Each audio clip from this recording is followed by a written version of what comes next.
مسلم model higher secondary school Zafarwal میں talent test award کی تقریب تقسیم انعامات کا انعقاد کیا گیا، جس میں پوزیشن ہولڈر طلباء و طالبات میں انعامات تقسیم کیے گئے۔ تقریب کے مہمان خصوصی assistant commissioner Zafarwal Usman Akram, assistant education officer Muhammad Shahzad اور تحصیل press club general secretary Rana Ghulam Yasin نے شرکت کی۔ اسسٹنٹ کمشنر ظفروال نے پوزیشن ہولڈر طالبات میں موٹر سائیکلیں اور طلباء میں لیپ ٹاپ کیش انعامات دیے۔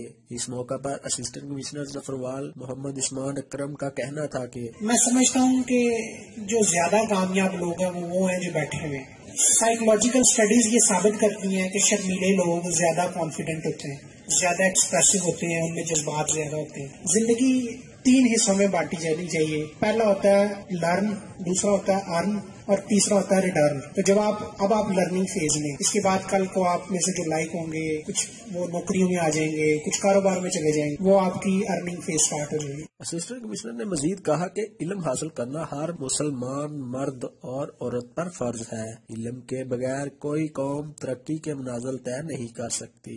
اسکول مینیجنگ ڈائریکٹر محمد اسد اللہ قریشی نے کہا کہ آپ کے لیے کھلا میدان ہے، آپ تیاری کریں، بورڈ کے امتحان میں آپ پوزیشن لیں۔ انشاءاللہ میرا آپ سے وعدہ ہے کہ اگر ہماری وہاں بورڈ میں یا ضلع میں پوزیشن ہوگی، انہیں بچوں کو ہم دوبارہ انشاءاللہ تعالیٰ اس سے بھی بہتر انعامات دیں گے۔ تقریب میں اسسٹنٹ ایجوکیشن طلباء و طالبات کے والدین نے بھی خطاب کیا اور اسکول کی بہترین کارکردگی کو سراہا۔ کیمرہ مین ٹیم کے ساتھ رانا علی رضا، ظفروال۔